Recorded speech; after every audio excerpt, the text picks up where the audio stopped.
Well, hello and welcome to Watch What Crappens, a podcast for all that crap we love to talk about on Yield Brovs. I'm Ronnie, that's Ben over there. Hi. What you doing, Ben? Hi. Oh, I'm just hanging out, talking with you. What's going on with you? If Ben seems pastier than normal, it's because he's in the glorious London and he's just trying to fit in. I know. I'm in a currently very pasty room. And yes, I'm in London right now, which is, I did not think I would be back in London so quickly after our little jaunt here over the summer, but I am here this entire week, which is very fun. And the good people at William Morris Endeavor have lent me a conference room that I can record in. So very excited to be here. I love it. You're in the full-on mothership. Well, I guess it's not the mothership. It's the anti-ship because it's the mothership would be in New York for us, but you're in the anti-ship. The distant, over the pond anti. The Queen Mothership, if you will. Yeah, I ate a sausage roll today, Ronnie. That was so buttery. I mean, it was wild. I dabbled in some British food today, and I learned my lesson that it's very dangerous to do so because that is some buttery ass shit, but it was so good. Yeah, it's a food group over there, butter. Yeah, fruits, it really is. Butters. Actually, I don't know that I saw that many fruits. Butters, breads, love it. Jellies, animal fats, jellies. Yes. Yeah. Okay, everybody. Well, welcome to the show. Today is Real Housewives of Potomac Day. But before we get going, we've just announced our tour dates. We're so excited. Our Mounting Hysteria tour for 2025 starts next month, like really soon.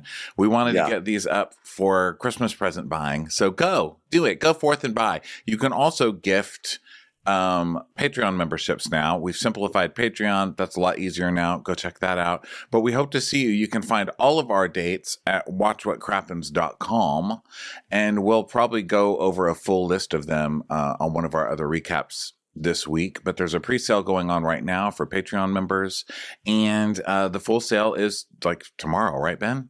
It's tomorrow, the pre-sale is tomorrow, December 3rd. And then the public on sale is on December 4th. If you want to get in on the pre-sale, there is a code on our Patreon.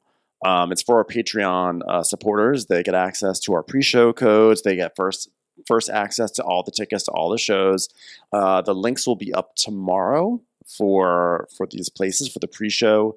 And again, those will all be on the website. Also, I made an error on our poster. I was so excited, made this whole poster. And then I put down, for some reason, that our Dallas show is on January 25th. It is not happening until May. My apologies. Sorry for that. I have adjusted it, and a new poster will be going out. But of course, once something goes up on Instagram, it's there like permanently. So apologies if you see that. But we're really excited. And importantly, an important date to flag for people is February 1st. That is when the Golden Crappies are back. And we are really looking forward to that. That's going to be back in New York City this year. And it's going to be a great show. And of course, that means we now have to get into Golden Crappies mode, start thinking about nominations and favorite moments, et cetera, et cetera, et cetera. So there will be ballots open for that in the new year. Yes. So, and then obviously Crappy Hours tonight at a special time at 6 p.m. Eastern, 3 p.m. Pacific, due to Ben's cheerioness. Okay. Yes. Thank you for accommodating me, everyone. Love it. Listen, I love an early day. I'm an old bitch now. Also, another announcement, go see Wicked. I loved it. It was fucking amazing. Okay, so let's get on with Real Housewives of Potomac, Meditation Nation. I don't know. Look, I've been holding space for Wicked because, that whole meme about people on the internet have been holding space for the lyrics of Defying Gravity, and then Elphaba being like, I hadn't heard it. I hadn't heard that. And then Ariana, like, massaging her very long fingernailed finger, has been going all over. I've been holding space for the lyrics of Ashley Darby's. I saw Dustin Cohn on Twitter said, I'm holding space for Ashley Darby's lyrics. Put my lows in my carry-on. So thank you, Dustin, because I've been now holding space for those lyrics as well. I can't get that out of my head. I put my lows in my carry-on. Love you, Ashley Darby. Fucking nutcase. That's good. I like that. I hope she's not on Spirit Airlines because then she'll have to actually pay money for her lows. And who wants to do that? So here we go. We return to Wendy's second birthday party, and the ladies are discussing Mia's children's fathers. Dun, dun, dun, dun, dun, dun, dun. And Mia's like, well, I have been married before. And Kay's like, yeah. And Stacy's like, oh, you have? I'm so sorry. I just didn't know. And then we see flashbacks of Mia in a previous season saying, I have 3 amazing children. 2 of them are by my current husband, and my oldest is from a previous marriage. So I had totally forgotten that she actually does have fathers. And so that's also kind of funny. Bravo is so dirty to its cast members because for a whole week we're like, look at Mia calling, like now she's saying that Ink is a father. And oh my God, this is scandalous. Like she can't get it together. And it's like, oh yeah, there is another father that we actually knew about all this time. Right, but Mia was saying that. Mia was saying Ink is a father. I mean, she literally said, I think Ink is the father of our children. I think she was saying that, but now that they're all mortified, she's like, oh, but I do have another father too. She's just got that excuse to whip out whenever she needs it. But I think she was saying, well, the fathers of my children should get along, meaning Ink and Gordon. Don't you? I mean, I think that is what she was saying, but this was one of the few times where she actually had a logical answer, you know, where I thought she was going to just say I thought we were going to come back and she was going to say, well, we don't know who the father is, so I just call both of them the father. I thought it was going to be like a typical Mia thing. And I'm just, you know, I just feel like Bravo kind of it was one of those things where you come back after a week and it's like, oh, there's a very like normal explanation for this cliffhanger. Yeah. And they're like, well, he wasn't there. Giselle's like, but he wasn't there. Why are you talking about him? And she's like, well, he does also hang out with Gordon and Ink, the other father of my whoops. And Karen's like, well, I don't know why we're attacking Mia right now. Why are we doing this? I'm the one who attacks Mia. Because I love that Karen kind of starts it. And then she's like, why? Why are we attacking Mia? Yeah, and Stacey's like, nobody's attacking her. Is anyone attacking her? I can't believe someone would be attacking Mia right now. So then we see because Wendy's asking what's going on because she's joined, and we're seeing this video that Mia posted on social of Ink, Gordon, and the whole family hanging by the pool. And Karen's like, well, what's the problem? Is it okay for them to have a picture together? Is it okay? Is that against the law? And Jacqueline's like, can I speak? I was there. Oh, God, Jacqueline. Girl, no one cares, Jacqueline. Cares. Jacqueline. Number 1 sidekick speaking here. I don't want to be a sidekick, but if I were, I'm number 1, first in line. Anyway, thank you. So Gordon he's okay with it for like 5 minutes with Ink, and then like the other 20 minutes he's like miserable. So saying he doesn't want Ink to be there, like he actually like wants Ink to be gone. So Wendy's that's like, so oh crazy. really? When you get dumped by your wife and then she keeps bringing her boyfriend around and you don't want to hang out with him, so weird. After telling you that he probably fathered one of your children and she's been fucking him the whole time. That is so weird that you wouldn't want to hang out. You should probably get him in a straitjacket immediately. Yeah. Although, to be fair, Gordon did voluntarily move into the same building with Mia and Ink. So some of this is on him. Well, he's got to take care of the kids too. They're his kids. Yeah, well. Why would you have to drive from across town just because your ex-wife's an asshole? Well, you know, I'm just saying. So Wendy is like, well, what Jacqueline is basically saying is, you know, like for lack of a better word, you're putting up a facade. And so Giselle is like, yes, when we were all talking at G and A, you said that Ink in front of the kids and Ink in front of Gordon needs to fall back a little bit. And Mia's like, well, just because you guys said that doesn't mean I'm going to do it in my household. You can make recommendations and give your opinions, but at the end of the day, you get nothing for nothing, and that's all you can say for the life of bipolar. And I call the mania shots. I call mania shots in this house. I love Mia saying you can make recommendations.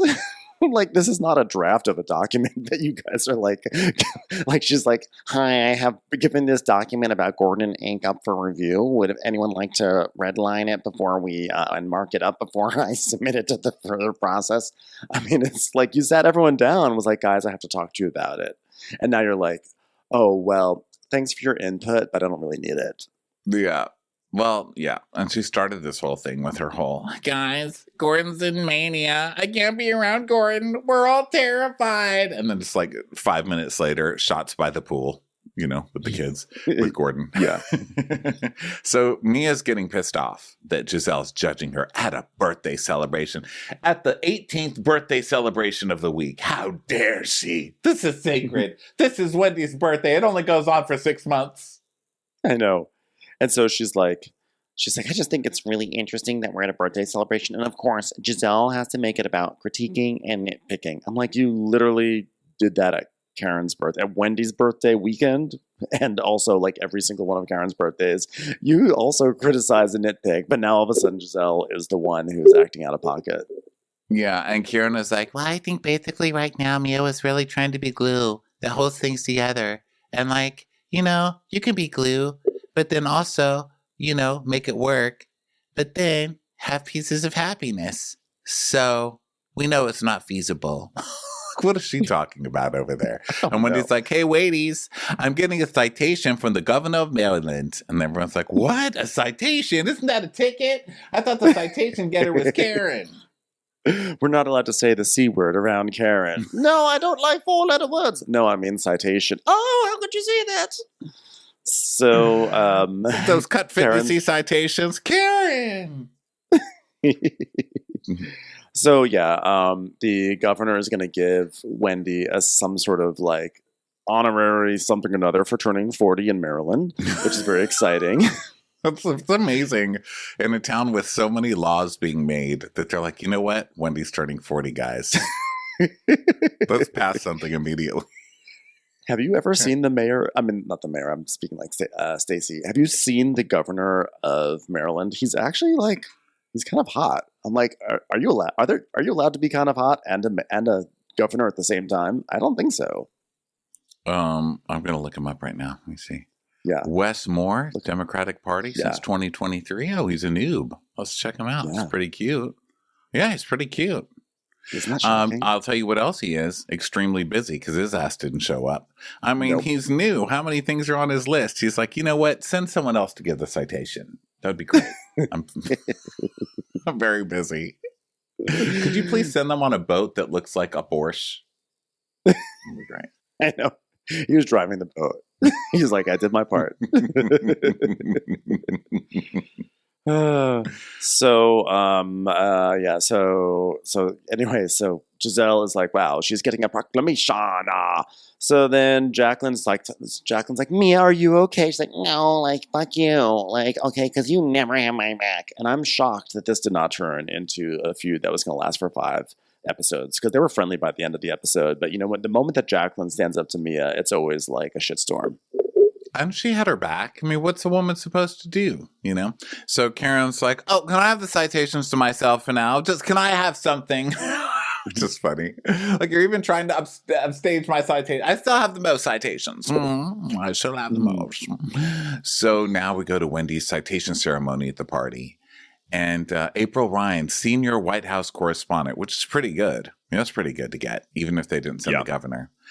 And so she's like, the governor couldn't be here, but we're all friends of the governor, so that counts. So in recognition of your life's extraordinary journey, and yes, I do include the 1 year of the candle, and yes, I do include the YouTube channel. And yes, I do include the concept of having a restaurant with Peter Thomas. And yes, I do include the 97 birthdays that you've had this year. That's quite a feat. It's quite a feat. So then Wendy, then we see also the sisters, Eddie's sisters, are sitting at a table. So Wendy talks about like how, Eddie and his family, they've all been working to be better with each other. But they haven't all been together for 13 years. So this is like, Wendy's just saying she just wants peace. She just wants peace. So this is like what she's reflecting on as she receives this citation slash proclamation from the governor of Maryland. So then Ashley and Stacey, the speech is going on. I think they're at like the Happy and Ness portion of the congratulations of the citation. Yes. Like, congratulations on your beautiful breasts. And Ashley and Stacey are just standing up kind of in the middle of the party talking at full voice about how they're both divorcing idiots. I'm like, well, I guess we have our mediations this week. Yeah, what about your mediation? I can't wait. I'm really excited to see what had happened. And people are trying to No one's even really shushing them, but the people are on microphone, and these two aren't calming down at all. No.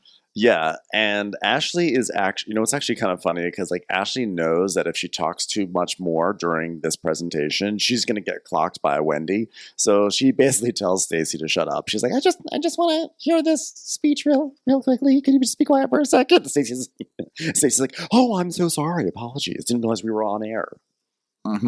So Stacy's like, well, I expect my husband to be fair. I mean, he's very successful. He comes from a very well-respected family in Germany. I need you to go further. What are they respected for? What Hanses are they? I know. What have they done? Yeah, I'm not sure any of that is going to like matter in divorce, to be honest. Yeah, well-respected families in every country have nasty divorces. I mean, have you seen the royal family when they have a divorce? It didn't go so well. Yeah. Am I allowed to say that here? I know I feel like I just broke the law. Guess you'll find out. I ain't there. I say whatever I want. They can't get me. So they're passing out cake and everything, and Ashley basically goes up to Giselle and is like, oh my god, Stacey is really clueless. Giselle's like, what did she say? Well, she's going into mediation on Monday, and like both of you have given me like so much great advice, and basically she's basically saying like, go lecture her, because I don't have the gravitas to do it, and I'm exhausted. You do it. And so, because Giselle's doing this whole like, I'm nice this season, and Ashley's like, hi, we're still doing a show. Could you go make her feel uncomfortable? Thanks, that would be great. She's already pissed at me, or she's already been pissed at me once this season. And then Wendy breaks in. You know how most people, like, it's your birthday, and you're like, oh, stop, everybody. Like, when they come out with the cake, you're like, oh, God, we don't have to sing, guys. Come on. Like, you don't all have to sing. Not Wendy. She's like, sing it again, Sam.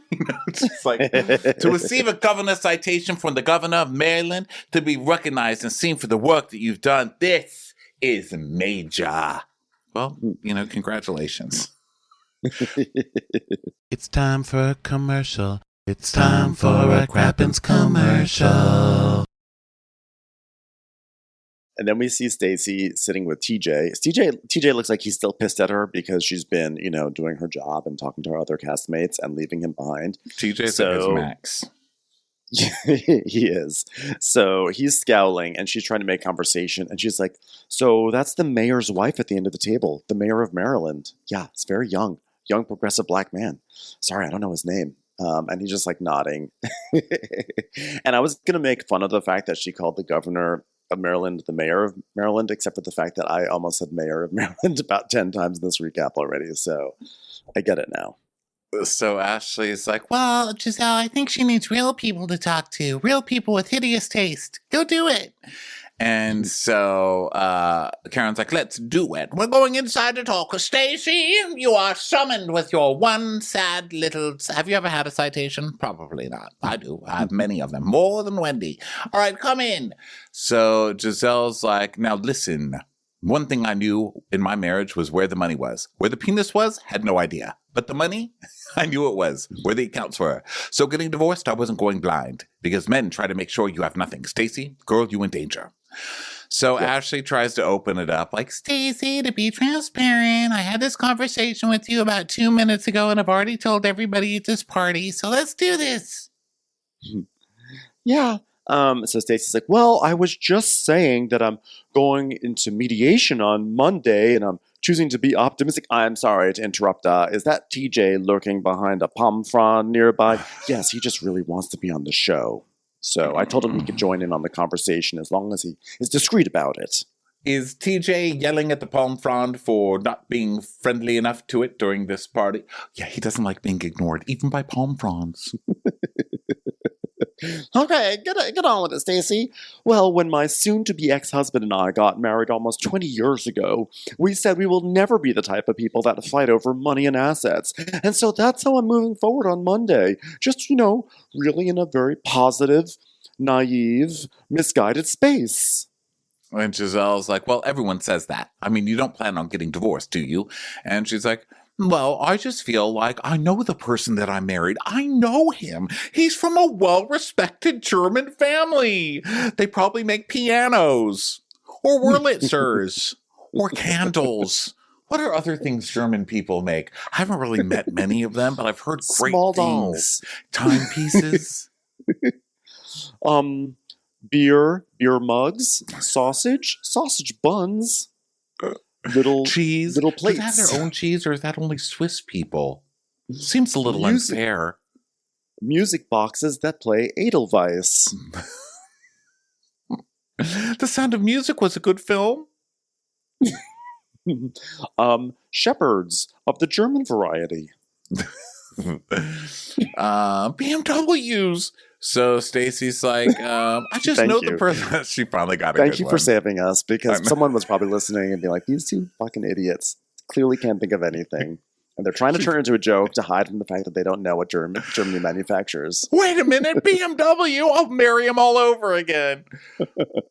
So Giselle's like, well, so Stacy's like, listen, I know the person I married. And Giselle's like, yeah, but you don't know him this way. Meaning, you know the person you married, you don't know the person you're divorcing. Those are two different people, which is why I always say, never marry someone you can't see yourself getting divorced from. It's very important to know what they're going to be like when they divorce you. Like if people get super mad and lose their temper and like turn into complete monsters, that's what they're going to be like when they divorce you. They're not going to spare you that. You know what I mean? No. So Karen's like, well, you said yourself that you all grew apart. And she's like, tremendously.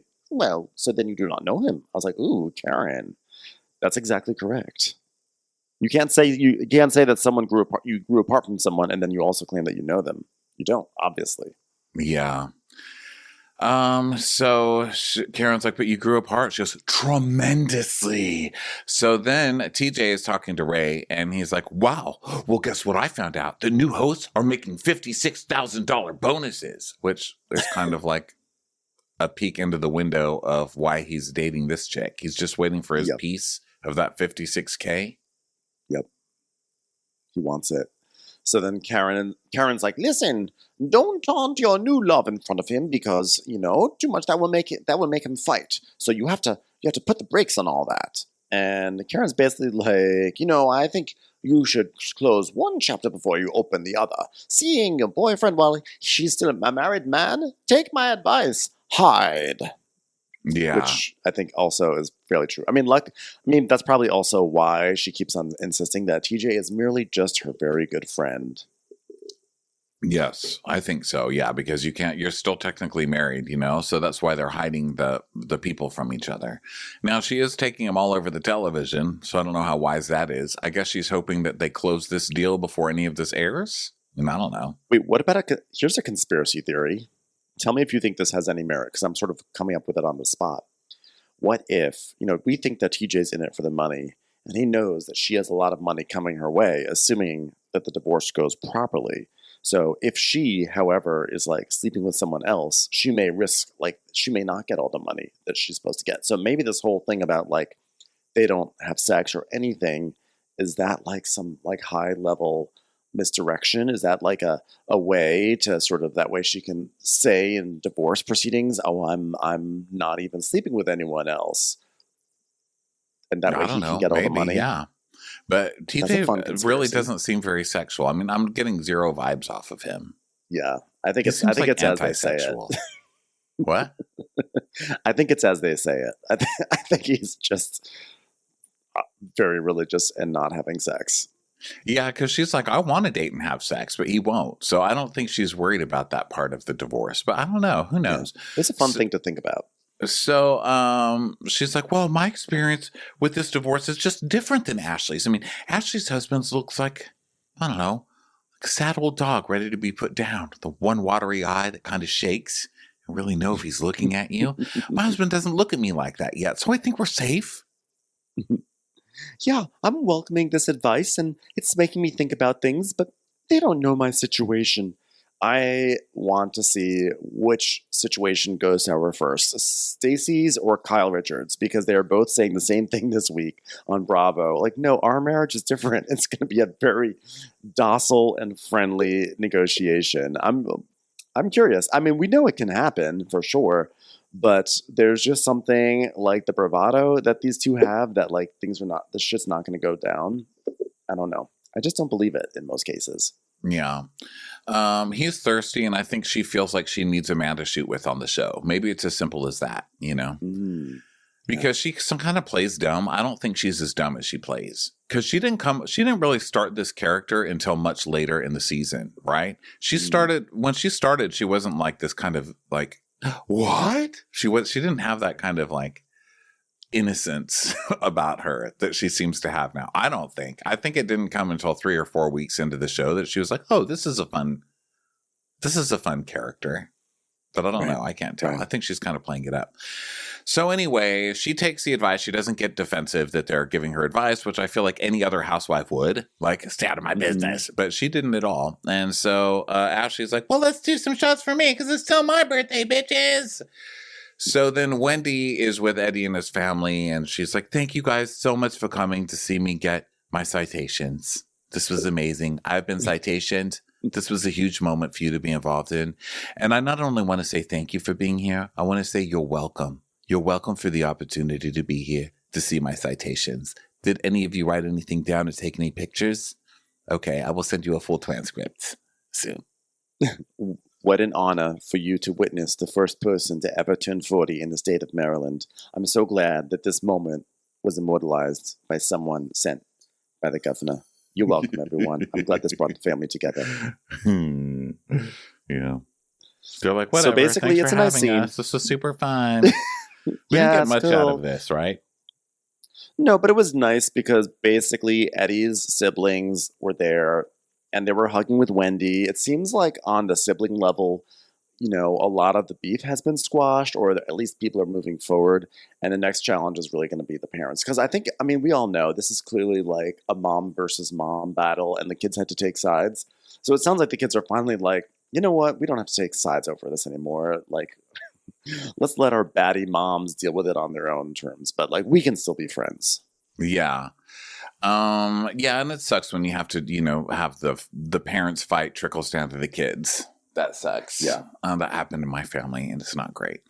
So Wendy's like, I just wanted my kids to know their aunties. And so it's cute. They all cry and hug and stuff. Yeah. I mean, I say we didn't get much out of this because I'm a shallow bitch and I just want people to fight and be like, you're cursed. I know.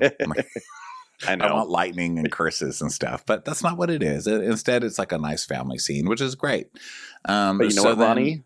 What? You know what, Ronnie? Last time you got what you asked for, you were then stuck with Melissa Gorga for a decade. So be careful. Be careful what you wish for. But that did make that show good. It really did. It did. What would we have had without Melissa Gorga? I mean, season 3 was epic.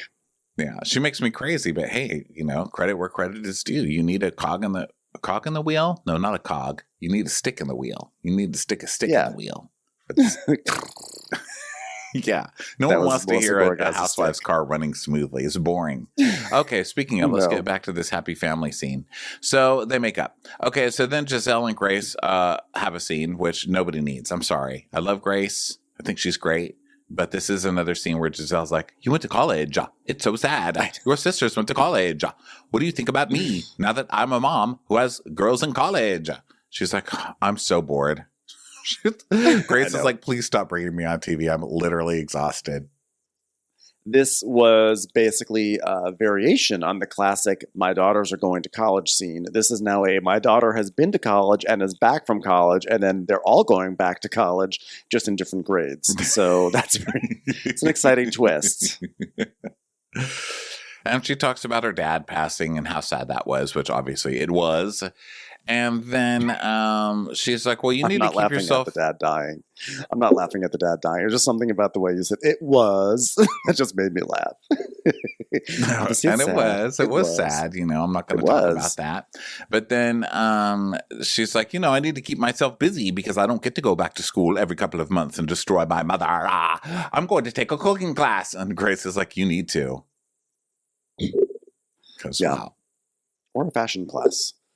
So yeah, it's a nice scene. Happy to see that Grace is doing well in after her freshman year of college. Blah blah blah. This whole episode, by the way, is very much like like about family ties, parents, children, yada yada yada. And the next stop on the Family Express is over at Ashley's house, where Dylan and Dean are once again just sitting around on that kitchen island. I have gone from being annoyed that those kids are crawling all over the kitchen island to just I've just accepted it, that's just like where they play. And that's what it is. That's their playroom, is the kitchen island. It's actually not that is not a space for cooking. It is a place for little children to just roll around and move trucks around on. Yeah, that's what, kids, you can't worry too much about it. You can't really overthink it. You know what I mean? A fork, they pick up a fork and it's coming towards their eye. Just be like, I hope there's an angel watching that kid because I'm busy. And listen, the only way that kids learn to not put forks in their eye is to gouge their own eye out with a fork on accident. So you know what? God be with you. Yeah, that's their place. And honestly, they do seem like they are genuinely two very happy little boys. Like they are so happy.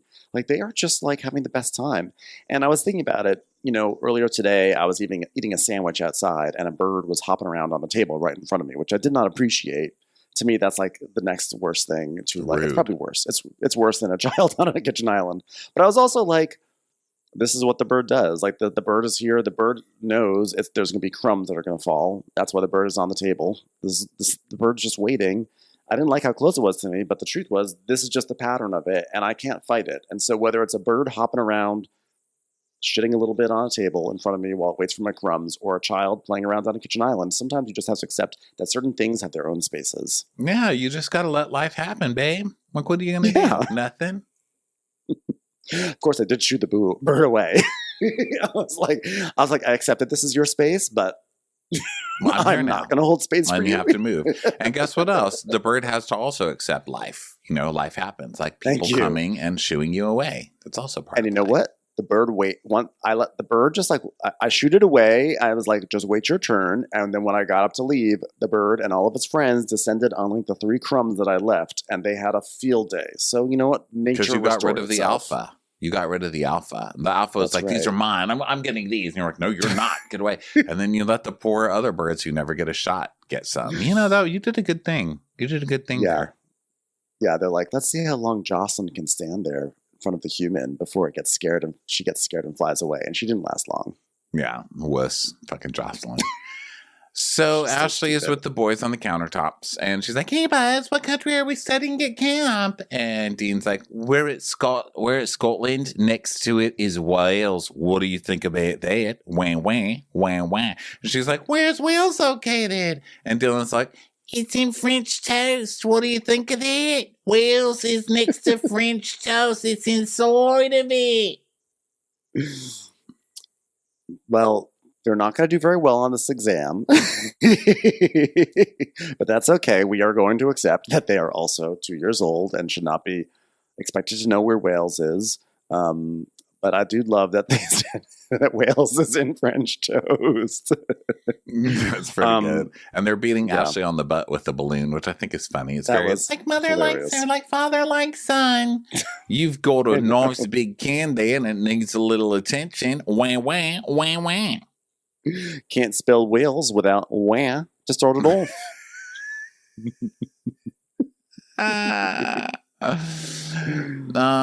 So she's like, "I'm going to mediation with Michael, and my head is just swarming. There's so many things, but I'll tell you where I'm putting my lows in my carry-on." So then the boys are hitting her with the balloon, and she's like, "Have kids," they said. "Oh.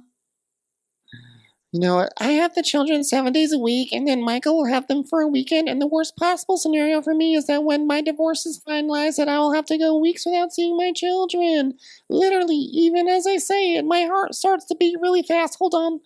Just cramming it into my carry-on. Does it really fit? Yes, it does.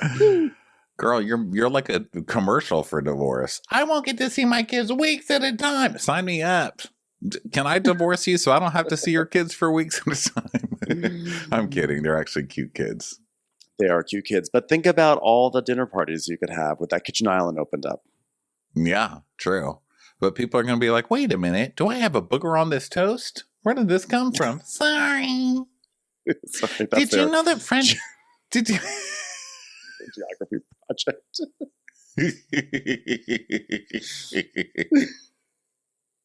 By the way, they said that French toast was near South America too. I just want to say, I'm not shaming the kids for not Have you knowing. guys heard that Wales is inside French toast? In South America. I shouldn't even be making fun of that because I would be no better. Let's face it. Hey, what do they manufacture in French toast? BMWs. So, Ashley's driving and she's like, I got this. The universe is always working for me. Always. Yeah, fuck off, Evil Knievel. Is the universe working for you if you wind up with Michael Darby? I don't know. Now you have two tiny little Michael Darbys. Now you've got three of them. I mean, the upside is you've got your kids. The downside is you had to sleep with Michael Darby a few times. Hey, listen, Yeah. she's going to get a lot of money. So, yeah, I mean, I think she's on track. I think the universe is sort of like, it's not that the universe is on her side. It's like the universe is just kind of fucking with her a little bit. Like, the universe is giving her the metaphorical crumb, and she is the bird on the table. And sometimes she gets the crumbs, and sometimes she gets waved off.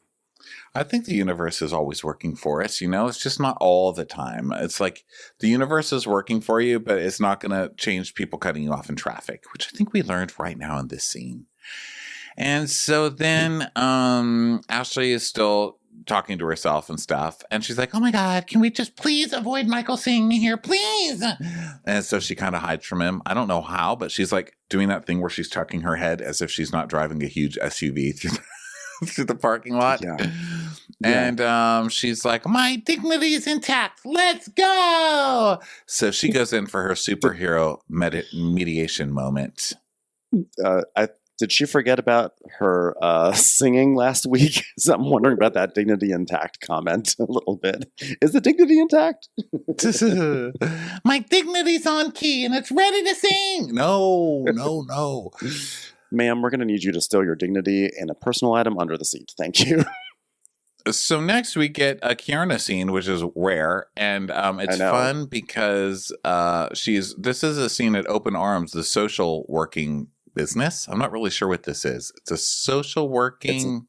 It's a nonprofit. She has a med spa, but Greg has like this nonprofit, and there's somehow even fewer things on the wall than in this room that I'm in currently right now. It was just like, I was like, is this their office? Did they just move in here today?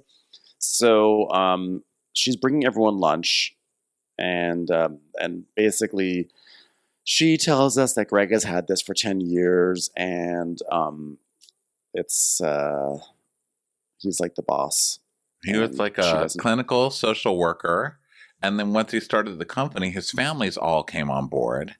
And, it just worked. And it's funny because Greg thinks he's my boss, but I don't really take it that serious. I mean, it's cute. No, he's literally your boss. And do you even work there? Because she's giving off wife who shows up to pretend to work, like Mia with the pamphlets at the crack the back or whatever. She's giving that energy very heavily, and the family hates her guts. She's like, hi, everybody. Do you miss me? And they're like, mm-hmm. She goes, what's going on today? What's on the agenda? And she just like sits down, and the lady's like, well, I guess we have to do book bags. And she's like, she just looks confused. Like, why are we doing that? I thought we were giving Botox to kindergartners. It's never too late. It's never too early to start. She kind of reminds me of Gail from Secrets and Wives. Do you remember Gail? That's what I was thinking of too. The dentist wife, right? Get out. No, I think she was a plastic surgeon's wife, and she showed up and was like forcing everyone to wear blazers. Yes. That was her storyline. Yes. I was thinking of that because we had the conversation that I totally get the wife like coming in and being like, I'm the boss too, even when she's totally not. Because my mom did that growing up in my dad's company. She was like, I want to be vice president. He's like, okay, honey. And then she just shows up and she's like, hello, I'm vice president. Everybody has to listen to me. And guess what we're doing? We're putting drapes up. All right, let's have a meeting about it. They were like, oh, God. She was like a terrorist for a week and a half. And then she just disappeared. She was like, this is hard. Commercials.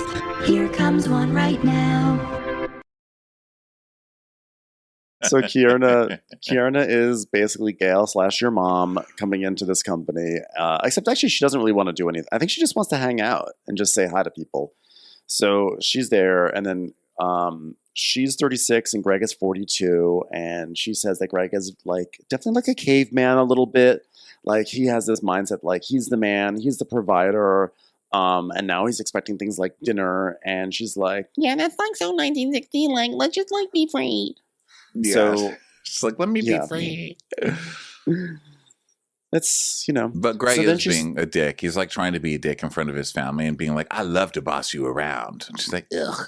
So then he brings her into the office and he's like, so I'm looking at these little hip hop snippets or whatever. And she's like, what's up? So you're saying I don't act right? And he's like, well, at times, you can get off the hinge a little bit. yeah. And she's like, Well, I'm always going to be off the edge, just so you know. And even if we get married, I'm going to be on the edge. so then Greg is like, well, I know you should work on that, So she's basically like, well, you don't think I'm putting in the work? I actually kept it really cute. You'd be proud of me. So I don't know if I told you this or not, but my lawyer said basically she's saying that like the lawsuit's going well. It's honestly not a very compelling scene. The lawsuit's going well, and she's doing a personal injury claim. And, the big issue that Kiera had with Greg is that it sounds like Greg didn't want her to be on the show. He was afraid that if she went on the show, she would get like dragged into some bullshit, which she actually did get dragged into. And then that fight that happened with Deborah just kind of like bolstered up his opinion about the situation. Yeah. So he's like, so this is going to end? And she's like, well, it's not ended. It's just more so like, I just don't want to give it too much credence to something that's going to interrupt all the process that I made. Just say what you're trying to say. Just say it. And so she's like, remember I was crying? I see nothing on your forehead. I'm so sorry to be Team Ashley on this one. And I'm glad she's suing that lady for hitting her and stuff because Deborah was completely out of line. But I don't need a whole storyline for an entire year about it. I just don't. Yeah, I still am like not quite sure why Kiera is a full-fledged housewife.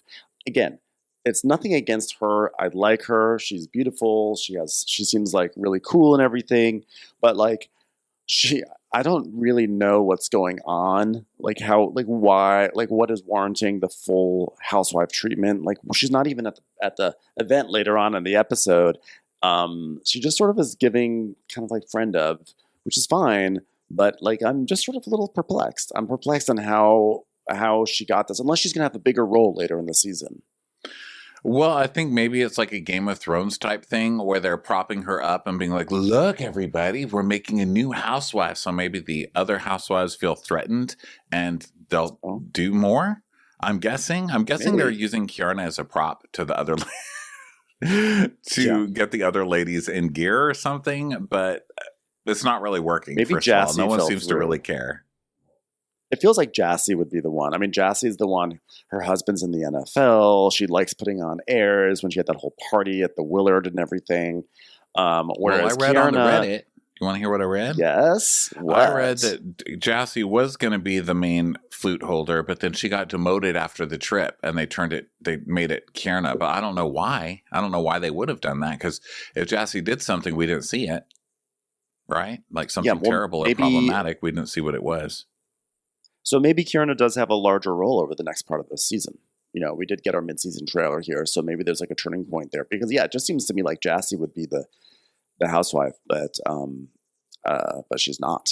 I mean, like Kiera, again, it just also in terms of just thinking about like what Bravo looks for. Bravo loves like decadence. Like they usually like decadence and wealth and all this stuff. And you have Kiera who seems very nice. Her husband's like a social worker. It just doesn't seem very Bravo. I don't obviously have a problem with social workers, but it seems like Bravo wants a little bit more of the glitz and the glamour. So I'm confused, but I'm open to it. Yeah. So he's like, well, you had therapy, so that's good. And she's like, well, I mean, I'm not crying right now, so that's good. He goes, yeah, for once. And she's like, why? You want to make me cry now? I was like, okay, great scene, guys. Pack it up.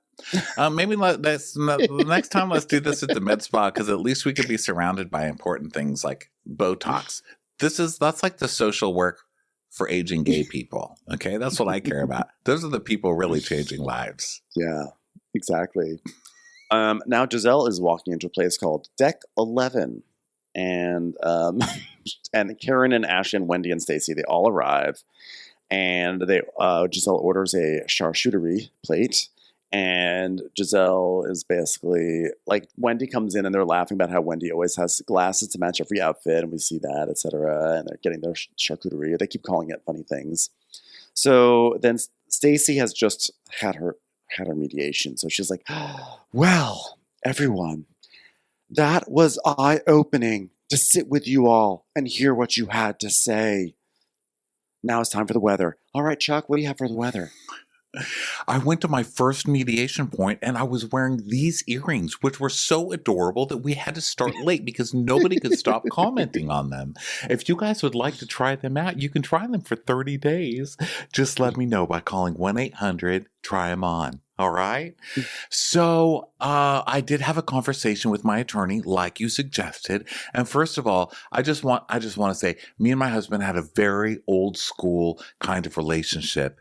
I'm just a beautiful woman on television, and he's from a very well-respected family in, guess where? Germany. So that's how that started. Yeah. And I just didn't know where anything was, where the money was. I didn't even know where the sandwich bread was. Is that crazy? Honestly, I didn't even know what marzipan was, which apparently is a really big deal in Germany. So to be honest, I haven't paid a bill in like 15 years, and there were just a lot of things I didn't know about because, when you go into mediation, you have to have full financial disclosure. So that's why, for a limited time only, I am offering this pen for $10. With this pen, you can write notes to yourself to say things like, look into where money is, where you can find it, and where it's kept, and the amount of notes you can leave around your house. Everyone, I am telling you, this is the deal of a lifetime. $10 for a pen. I encourage you to do it. Oh, Lord. So she's like, well, and then, you have full financial disclosure, and I didn't know about this account. And then, wait, what did you say? What was in my name? So that's shady. He was putting her name on all these different accounts she had no idea about. And instead of course, because this is Housewives, I really want to know about this. I'm like, what did his shady ass do? And what accounts was your name on? And instead, everybody makes it about themselves. And it starts with Wendy. Right. Wendy's like, I feel the same way. I mean, it's my birthday. And just so you know, I don't know how to pay my mortgage. I have no idea. But you know what? I don't even know who my light company is. It's like literally the same as everyone else's. Well, you really are behind. Stacey's like, well, because you trust your husband. But what if I told you that your husband might someday make you the CEO of a shell LLC called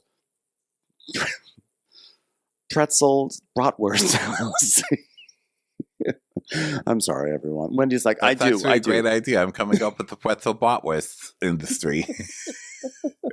So she's like, yeah, listen, I trust my husband, but also I'm taking care of the kids. I know everything about the kids, so you should know everything about the money. Listen, the kids aren't going to give you money. You need to figure out where the money is. It doesn't matter that you know where the kids are. That's crazy. And so she's like, yeah, I guess I should figure out who my mortgage goes to. You need to get a fucking... what do they call those? Forensic accountant to explain shit to you so you know where all your money is and where it's going. Yeah, absolutely. So then Ashley is like, Yeah, well, my ex-husband, soon-to-be ex-husband, was very similar, and he took care of everything. So I understand it's a learning curve. and Stacey's like, yes, it is a learning curve. Thank you so much. That is a great observation. Thank you so much. And Stacey says, transitioning into being a single mom of Arabella, I've got to be smarter. I've got to know what's going on with the money. I'm glad that I now know everything. And maybe I now know everything because the ladies nudged me a little bit and they said, hey, speak up and ask questions. So ladies and gentlemen, I'm proud to announce I now know what a bank is. I like that she turns all the negatives into a positive on this show, because I feel like every time they really start with her, like they're like, you do not know your husband. I think there's a lot of fights that could have happened where Stacey just takes everything they're saying as a positive, and she's like, I would like to thank you for telling me I don't know what the fuck I'm talking about, because I really don't. Hugs to you guys, right? You probably just saved my life. So then Ashley's like, Well, it's interesting you have multiple appointments because ours was a set day and it sucked. And it went all day and I didn't make any eye contact Mostly because it looks like he's crying all the time, even when he's not. But ultimately, you know. And Wendy's like, oh boy, was it contentious? Or was it just a lot you all had to go through? Did anyone give you citations? Did you want to hold mine? No, it wasn't contentious until Michael grabbed my lawyer's butt. But other than that, we didn't reach an agreement. And there is a confidentiality clause that the other party would like to implement, and I'm not really... Basically, Michael's like, you can't talk about me on TV anymore. And she's like, no, I am going to explicitly talk about you on TV. So that's a non-starter. Yeah, she was like, what, you think I'm going to get Giselle to stop bashing Michael on TV? That's never going to happen. Like, I can't do that. And it was 9 hours that they were in there. That's crazy. I know. And Wendy's like, oh, did they want to implement that post-divorce? And Ashley goes, yes, for eternity. Wendy's like, you mean perpetuity? So no matter what form we come back in different lifetimes, chipmunks, turtles, rocks, we still can't talk about it for eternity. It's kind of the same thing, but it's still just kind of funny. So, Karen's like, well, Ashley says, the other option is that our attorneys communicate now to come to an agreement. So I'm waiting to see if maybe they acquiesce a little before I can do that. I'm learning a lot of words in court. I know. Wow. So Karen's like, go ahead, Ashley. She's got a bargaining chip. He wants her silence. Well, that's called alimony. Ding, ding, ding, ding, ding, ding, ding. Ashley gets paid. Kind of true. Like, if he wants her to be quiet, he's got to have to compensate for the money she's going to lose after she gets fired from the show for not being interesting Well, enough. that's exactly right. He's going to have to match her salary for the show at least in perpetuity. In perpetuity. Yep. That's when you guys have pepper for forever. Eternity. You're never out of pepper. Although I remember when I was an intern at Nickelodeon, I had to sign a contract about, like, it was like, oh, if I come up with some sort of creative idea, like MTV Networks gets it. And it's like, and this contract is good for anywhere in the universe. It said like in the universe, which I think is actually standard language. And I just think that's amazing. It's like, just in case space travel has some amazing advancements, you wind up, right? I don't know, on Saturn.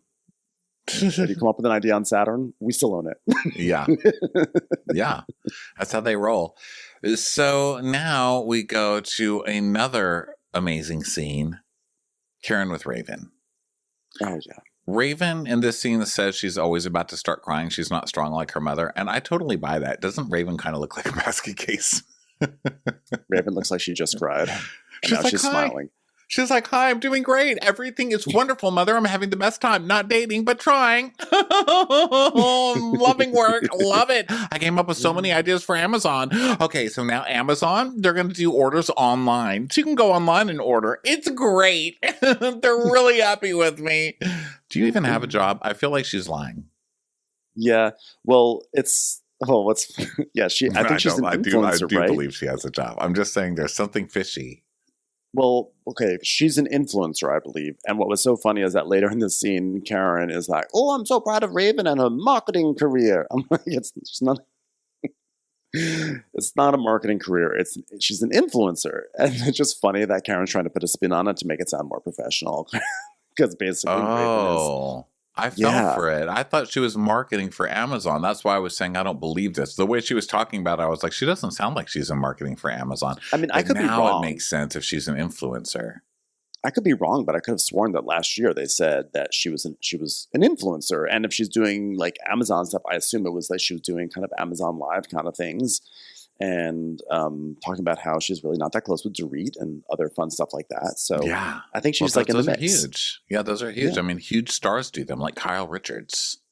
Yeah. So she's like, yeah, I do meetings with them weekly. I feel so executive. And Karen's like, look at you. I look at you now and I just live vicariously through you. And I would like to say, please stop drinking before you get into a car. I'm in a lot of trouble for what you did. I just wish... Just wish I hadn't possessed your body at that moment. And also, could you please lay off the chicken? It's not good for me. It's a very dirty bird. Every day I look at Raven, I could not be happier for her. She's living her best life. She's thriving in her marketing career. I want to be in her purse. And I want to go with her. Like Belvedere is in mine. What were we talking about? Mother, why does my purse have a dent? Oh, I was in your purse and I accidentally drove over a medium in it. So, apologies. I drove your purse into a deer. So sorry. There's a clump of hair on my purse. Yes, I'm sorry about that. There was a deer trying to attack your purse car. So the truth will come out. There's a court case, though, Raven. I can't talk about it. So they talk about Raven's love life, and she's like, obviously I'm dating. So many. Just dating. You know me. Oh, I can't even count them on one hand. Just dating. Hey, waiter, can I borrow another hand? Dating. But, you'd know if it was serious, Mom. You would know. It's just not. So. Well, I love that you're taking care of yourself and that you love yourself. And this is your time, And in fact, one of the most powerful moments after the accident was when I realized I wasn't taking care of myself also. Oh, if only grief had not robbed myself of myself in that moment across the median. Oh, Raven. And she's like, you always say to me, Mom, you're so strong, so proud. You are, Mom. You are so proud. You just carry the weight of the world on you. I mean, look at you doing everything for everybody else. Look at all the stuff you give to your face. Just look what you give to your face alone. You give it so much. I cry all the time, Mother. We're so opposite in that way. You soldier through. Yes, which is why I need to know, where are my soldiers? Yes, Mother, you don't have to ask the waitress that, by the way, every time she comes by. She is going to be a soldier for you, she promised. Anyway, I'm just blubbering in the corner of with my handkerchief, and you're so strong, Mother. But I have to realize I am but a human. I'm but a human. A very, very famous, well-regarded human. I need to take time for myself. Oh, what is this? And they bring over this food, and these guys are trying so hard to sell this food. They look ridiculous. And these two girls ain't eating it anyway. They're looking at it like, okay, thank you so much. They're like, here's a trial plate of 18 different fish from all over the country, cut in these ways. They're like, please just drop the food. I'm so glad you noticed that. We're trying to do a scene here, people. They're like coming in and tap dancing every 2 seconds. Dips. I know they did like an amuse-bouche. They're doing a whole tasting, and it was so funny because when I was watching it, I was like, if I were there, I would be stuffing my face with it. I'd be eating all these dips. It all looked really good, and I would have been, me with the dip. I would just there would not have been anything left over, and they were being so dainty, having like one little bite. I was like, how do people have that self-control? Okay, now maybe I'm just saying this because I ate a very buttery, fatty sausage roll this afternoon, and my mouth is so dry because of it at the moment. And then I had a full sandwich afterwards, and then I had oysters afterwards. But I seriously do want to know, how do people just have like a little bite of something and move on? I don't understand it. I don't know. I guess it's because they're on camera, right? So they don't want to be hogging down, especially a 10-course meal or whatever the fuck they're trying to serve them, And it was different people too. It was like, I'm the chef, I'm the waiter, I'm the runner, I'm the owner, I'm the lady who does the crosswalk across the street. For fuck's sake, just give me some chips and get out of here. One of them did kind of look like the chef who popped up in every restaurant that one season of Salt Lake City. Like every restaurant they went to, it was the same chef every single restaurant. Truly.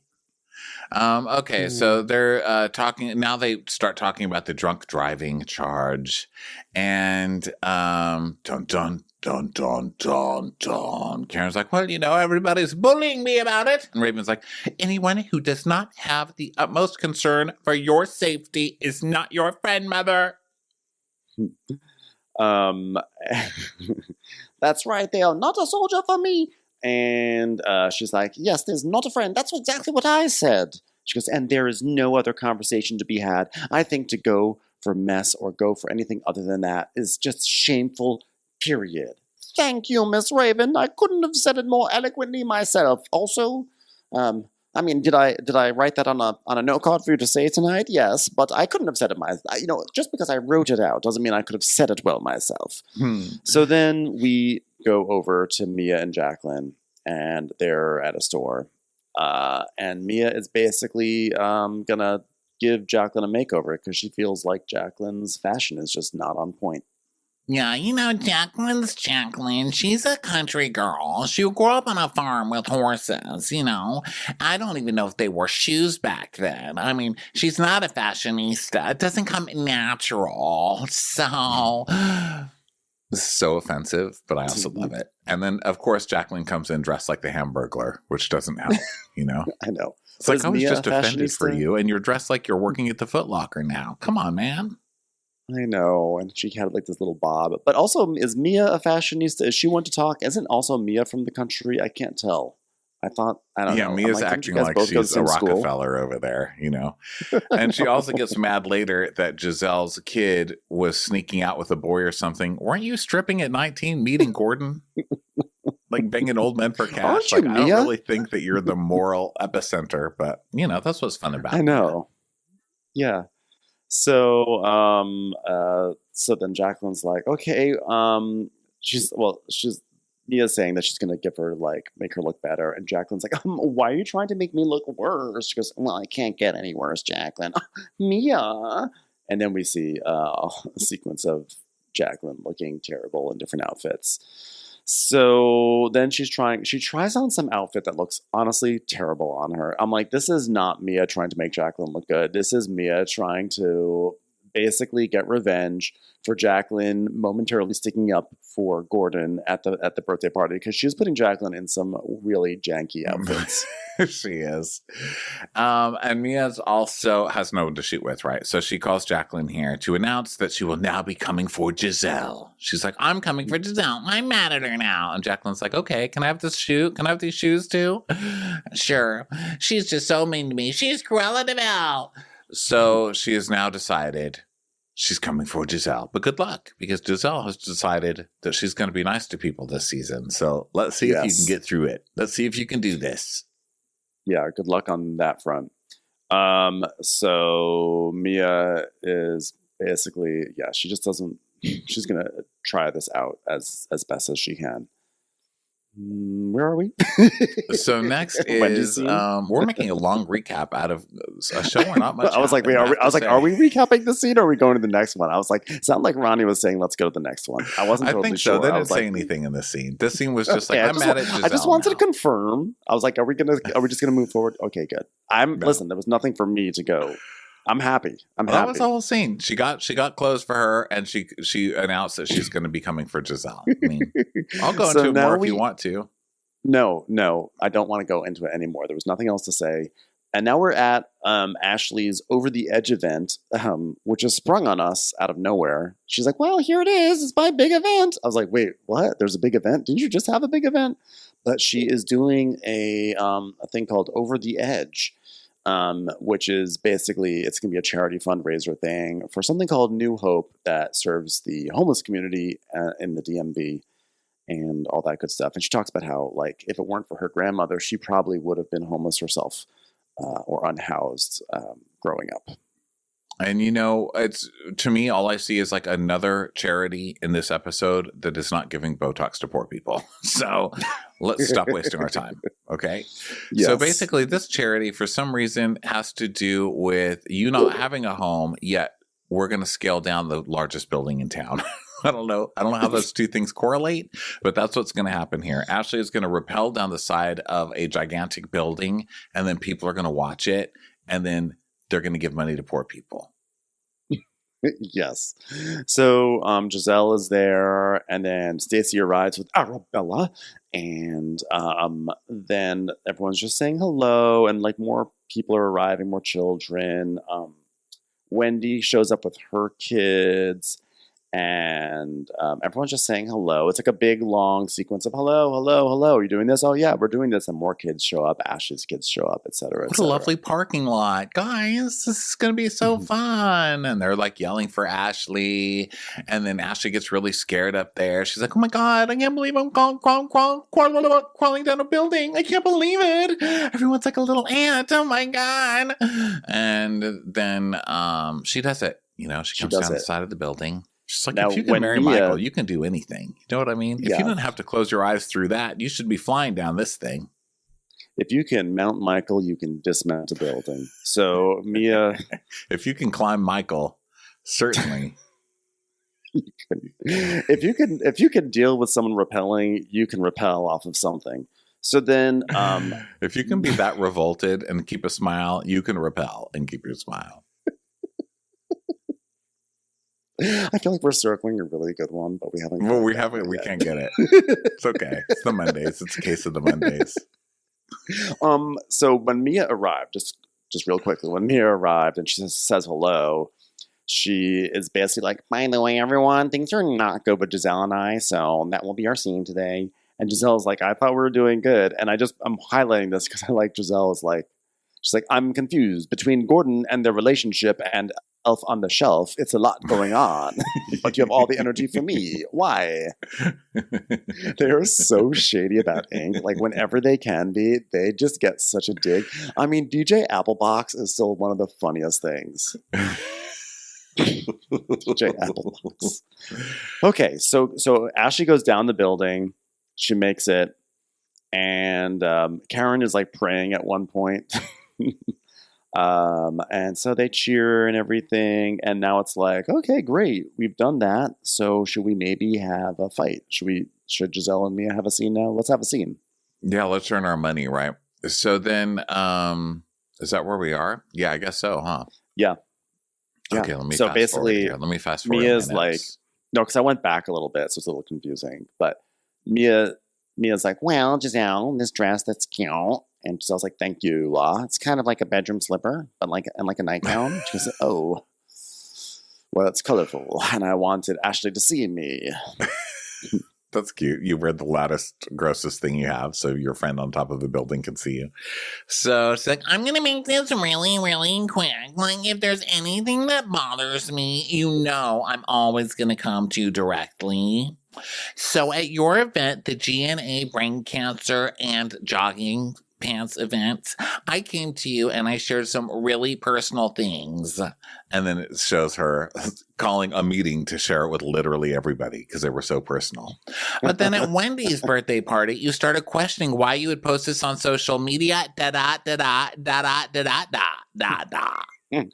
Right. I don't really say da da da. I say ah.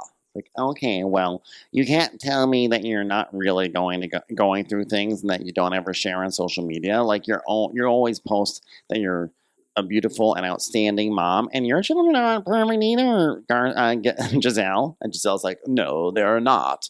But when I talked about the confusion, I thought that was like a legitimate question. And she's like, Yeah, but like, come to me. Like, don't bring it to the group. Like, your girls were sneaking boys in the house in the Dominican Republic. You didn't want me to bring that to the group, and guess what? I didn't bring it to the group. it's like, you're actively bringing it to the group now. This is flimsy, and you are the queen of not bringing something to someone's face. We had a whole discussion about Karen going to rehab because we were chatting about it in another room with Jocelyn and Stacy. Not only Stacey that, you're was the one trying who to had to bring it slut to shame town. her kids while you're actively sneaking men in the back door right now, like currently on your Yes. Instagram, which we saw. So whatever. So Giselle's like, oh, well, I did catch a boy on the ring cam when we were gone. And she's like, Yeah, and she told me I don't run and go tell because that's your business, But then on social media, you post like everything's perfect. oh, so what's she supposed to do now? Go on her social media and be like, here's the ring footage of my daughter sneaking a boy, and I hope she learns her lesson. Also, like a boy sneaking into a room, that doesn't mean that your family, like that doesn't move the needle in any direction. I mean, unless he was like, I don't know, a murderer who was like, come with me so we can chop people's heads off, that's a problem. But if it's just like a youthful dalliance, I don't think that's like her family's in trouble. I think it's like, okay, I think she can have that. Yeah.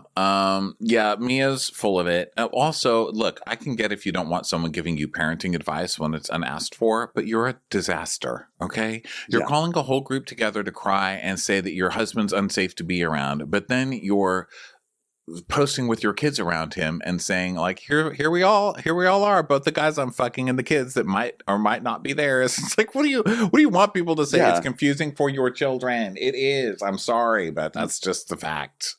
You literally have ink climbing up a ladder to your window to sneak in. First floor window, I'd like to add. And you're still going to try to shame. You're going to try to shame the daughters? No, it doesn't work. So then she's like, well, I don't question why you're only posting them being outstanding girls. She's not posting about your kids being shitheads. What are you talking about? Like, what correlation Yes. are you making here? It doesn't even make any sense. It's thirsty. So Giselle's like, well, if they want to give other views of whatever's going on in their life, they have social media and they can do that. Which, by the way, great response by Giselle. Giselle is not falling for this. Like someone else would have fallen for it, but Giselle's not falling for it. So No, Karen's Giselle's like, I'm not going to give this to this like lame ass. So then Karen goes, well, the stress of juggling a pimp village has really gone to me his head.